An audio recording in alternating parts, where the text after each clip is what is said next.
Hi guys and welcome back sa aking channel. For today's video, narito nga tayo sa Hotel Kimberly Tagaytay para mag-relax muna sa napaka-stressful na weekdays.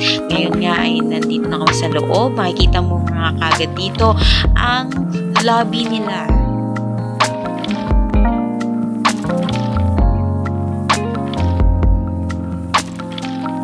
Habang naghihintay kami ng aming kwarto, video muna tayo. Pagkatapos na nagutom kami, syempre nag-order na muna kami. Naghintay lang kami ng siguro mga 20 minutes. Medyo matagal-tagal ng konti, pero maaliw ka naman sa mga nakikita mong kapaligiran nga dito nga sa Hotel Kimberly. At ayan na nga yung aming pagkain. Napakasarap. Animal friendly din sila, kaya naman naidala namin yung aso namin na sobrang cute.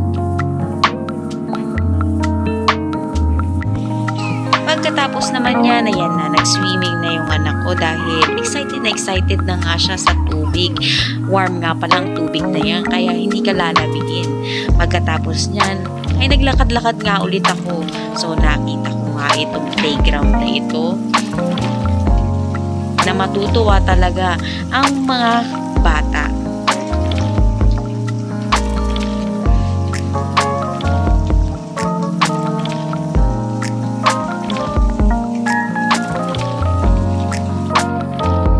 Napapicture nga pala ako kasi nagandahan ako sa view. Maya-maya naglakad nga ulit ako kasi gusto kong makita yung kung ano pa ba yung nandoon sa pinakadulo. Pero dito ako na papunta kung saan pwedeng mag-team building. May malaking park sila dyan na pwedeng maglaro.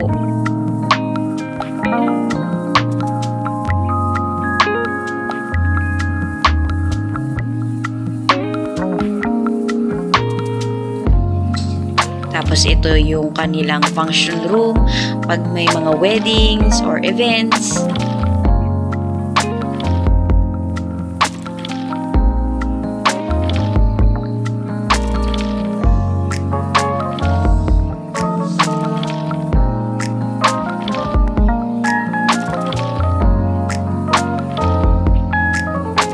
Nagpatuloy ako maglakad-lakad para makita ko naman yung view ng hotel. So, ayan siya.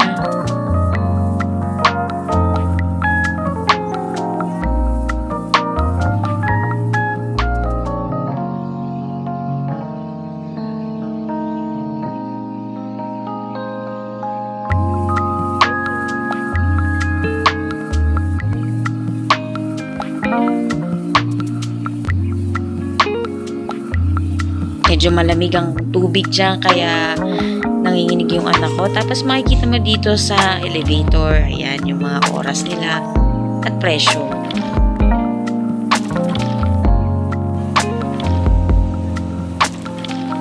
Sa view naman ng kwarto namin, makikita yan na nga kagad yung pool area. Pababa na nga sana kami niyan dahil nga magsisimula na yung bonfire dahil 6 o'clock nga daw yun. Kaso nga umulan. Inintay muna namin na tumila ang ulan na yan. Maya-maya bumaba na rin kami dahil tumigil na rin nga yung ulan. Kasama ko yung aso ko at saka yung anak ko. Kasi yan, makikita mo na nga kagad yung mga animals like yung duck.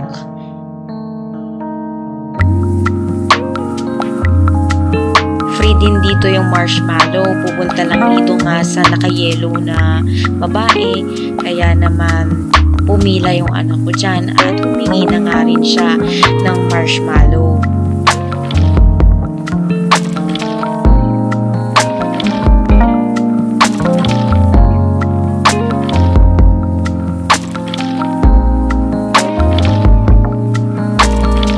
Tapos niyan, pupunta ka nga dun sa gitna, dun sa may bonfire.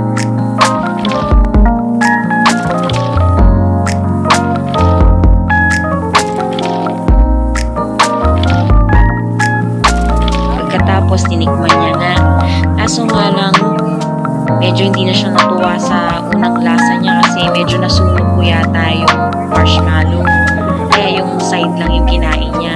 the rest, tinapon na lang din.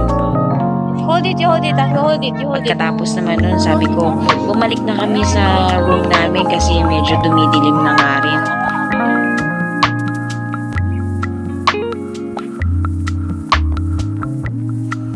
So, babalik na nga kami niyan at ito na yung view kapag hapon na. Sarap na din yung hangin kasi malamig.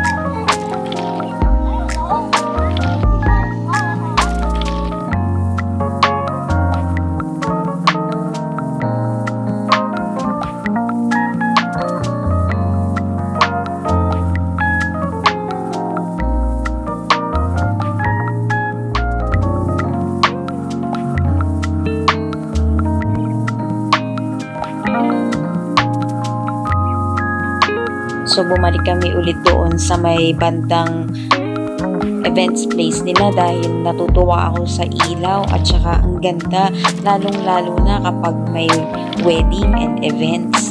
Perfect place to para sa mga gatherings.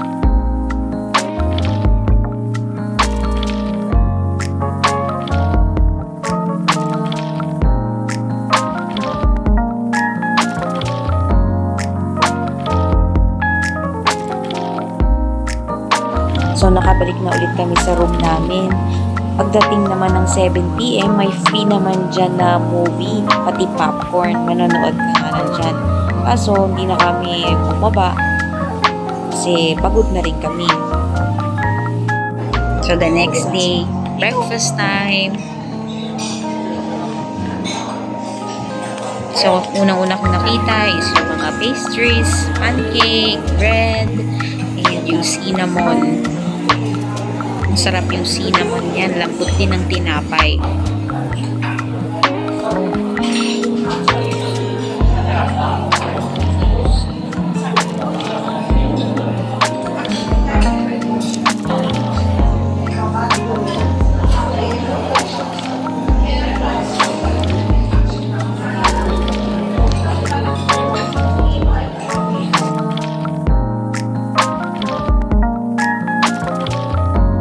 And then, pagkatapos namin kumain, lakad-lakad muna kami papunta sa farm.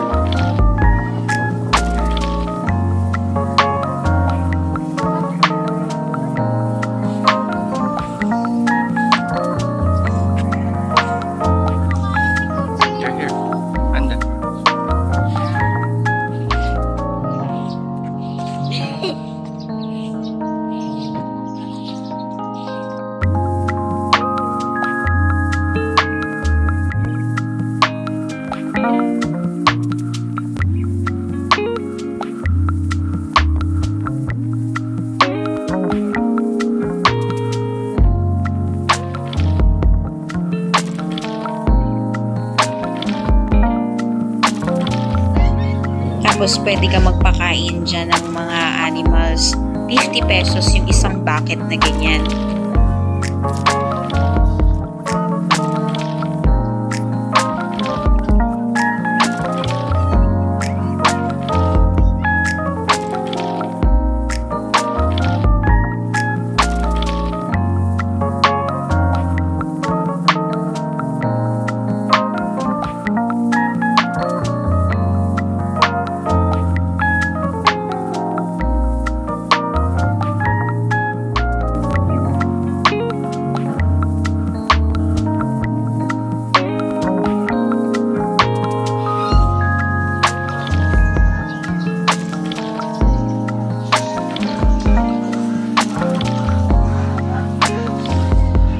So, pa-check out na rin kami niya. Nagpunta muna ako saglit dito nga sa souvenir shop kung may mabibili ba ako. So, ayan yung mga makikita sa loob nga niyan.